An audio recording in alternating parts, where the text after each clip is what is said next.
आज का प्रश्न है, विनय अपनी आय का 27% भाग भोजन पर, 15% शिक्षा पर, 18% किराए पर तथा 7% विद्युत बिल पर खर्च करता है।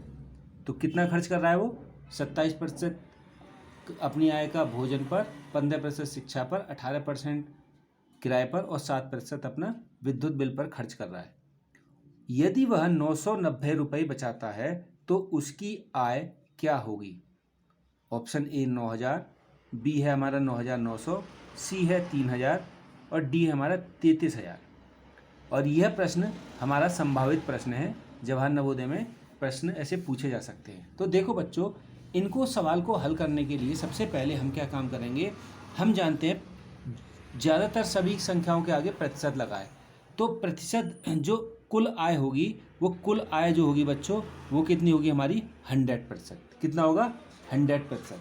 ठीक है, 100% आय में से मान लेते हैं हम उसकी 100% आय थी, क्योंकि प्रतिशत में हमेशा 100 ही माना जाता है। ठीक है, तो 100% आय में से उसने 27% किस में खर्च कर दिया?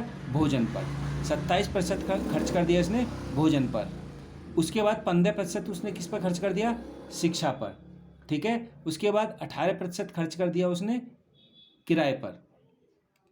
उसके बाद उसने 7% किस पर कर दिया? विद्युत। उसने इतना रुपए खर्च कर दिया। कितना? यहाँ से लेकर के यहाँ तक। अगर हम इन सबको जोड़ते हैं तो इसका उत्तर आता है 7, 8, 15, 5, 20 और 7, 27, 2, 2 और 1, 3 और 1, 4, 4 और 2, 6, 67% उसने क्या काम करा बच्चों? खर्च कर दिया। ठीक है, कितने में से? 100% में से। 100% क्या था उसका? 100% उसका क्या था? कुल आय। कुल आय में से उसने 67% खर्च कर दिया। तो बचा कितना उसके पास? अगर हम इसमें से घटाएंगे तो 10 में से 7 गया 3 और 9 में से 6 गया 3, 33% इसके पास बचा। समझ में आ गया?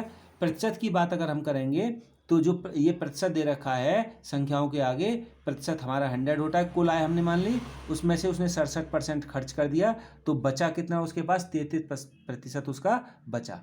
अब ये क्या काम कर रहा है प्रश्न में आप देखेंगे कि वह अपनी आय में से 990 रुपये बचाता है। कितना रुपये बचाता है? 990 रुपये। अब ध्यान से देखेंगे, और यहाँ पर प्रतिशत में कितना बच रहा है हमारा? 33%। और यहाँ रुपये कितने बचा रहा है वो? 990। यानी कि 33% जो बच रहा है वो किसके बराबर है? 990 रुपये के। समझ में आ गया? यहाँ तक समझ में आ गया? अब हम यहाँ पर 1% का अगर मैं मान निकालूंगा तो हम क्या करेंगे? 990/33। समझ में आ गया?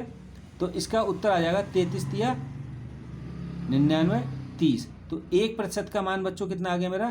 30 रुपये। समझ में आ गया? अब यहाँ पर हमसे कितने का क्या कह रहा है? 1% का मान मेरा 30 रुपये आ गया। अब मैं क्या काम करूँगा, तो मेरा 1% का मान 33% आ गया। अब मेरे को प्रश्न में क्या पूछा? उसकी आय। देखिए आप ध्यान से देखेंगे तो ये कह रहा उसकी आय क्या है। अब आय हमने कितनी मानी थी बच्चों? यहाँ पर आय हमने मानी थी टोटल 100%। तो 1% का मान 30, तो 100% का मान क्या आ जाएगा? 100% का मान आएगा 100 × 3, सॉरी 30। तो 100 का गुणा 30 में करेंगे तो 3 का गुणा 1 में करेंगे, 3 एकम 3, 2 जीरो यहाँ है, 1 जीरो है, तो 3 जीरो कुल मिलाकर के हो गए। तो उत्तर आ जाएगा हमारा 3000 रुपये। तो उसको 3000 रुपये कुल आय होती है। तो इसमें विकल्प जो है कौन सा सही होगा बच्चों? विकल्प हमारा सी ठीक होगा। Thank you for watching.